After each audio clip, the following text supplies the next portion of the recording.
इसमें कल हंगामे डाल रहा राहुल गांधी ने वोटर लिस्ट को लेके निशाना साधा है। सर क्या कहेंगे सर उस पर?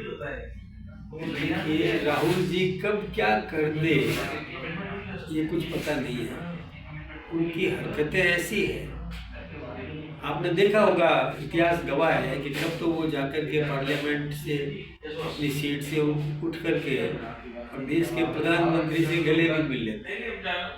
कब वो सदन में बैठे बैठे अपने साथी को आंख भी मार देते हैं और आंख मारते ही वो साथी उसको छोड़ के चला गया दूसरे पार्टी में। मतलब ये भी है। इसलिए ये राहुल जी कब क्या करते हैं कुछ भी कहा नहीं जा सकता। वो राहुल जी ने खुद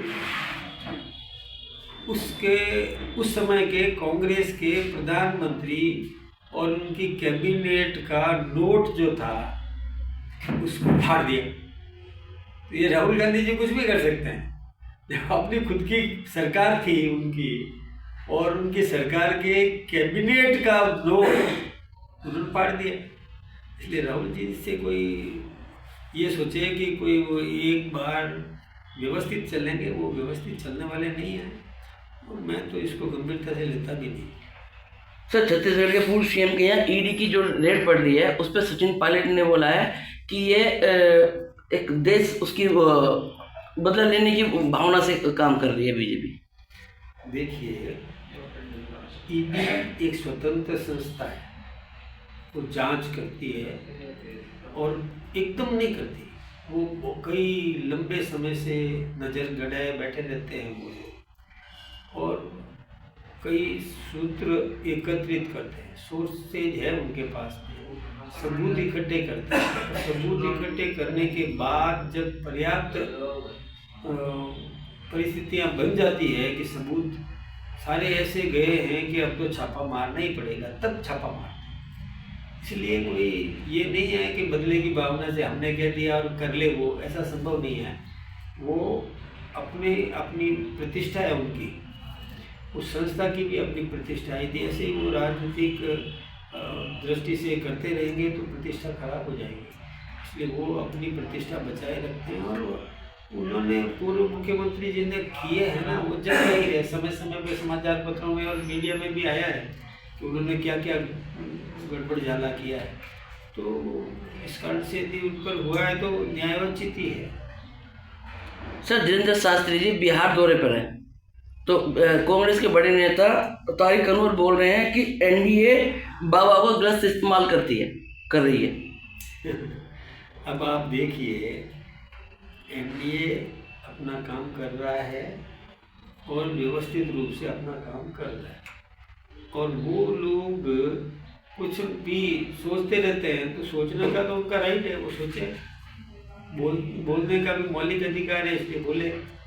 लेकिन हम व्यवस्थित रूप से काम कर रहे हैं। एनडीए अच्छा काम कर रहा है, अपने हिसाब से काम कर रहा है। बंगाल के मंत्री ही रेल मंत्री रहे, बिहार और बंगाल के लोग ही रेल मंत्री रहे, तो उन्होंने हमारे इधर उत्तर भारत और पश्चिमी भारत के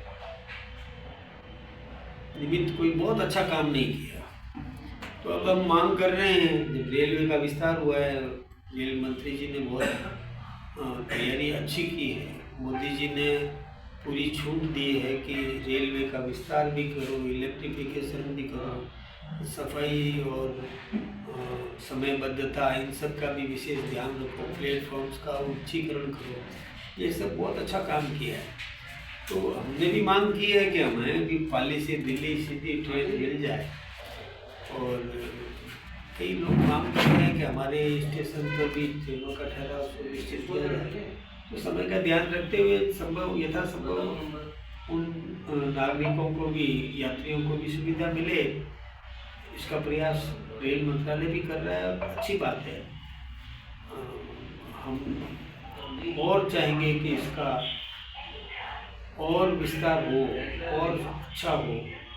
दुनिया की सबसे बड़ी हमारे यहाँ पर व्यवस्था है और विशेष रूप से इलेक्ट्रिफिकेशन तो चाइना से भी ज़्यादा है हमारे यहाँ हिंदुस्तान में, इसलिए अच्छा काम हो रहा है। ठीक है।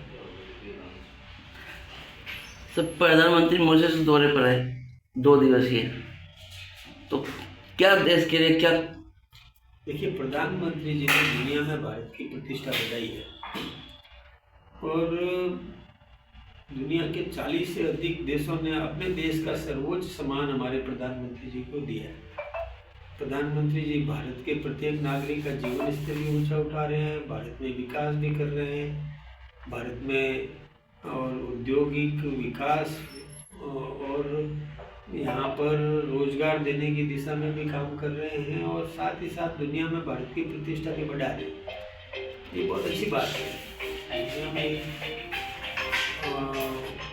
शांति स्थापित करने के लिए कई बड़े बड़े जो देश थे जो आपस में संघर्ष में लगे हुए थे, उनको भी पाठ पढ़ाया है कि शांति से और आप विकास की तरफ नजर लगाएं।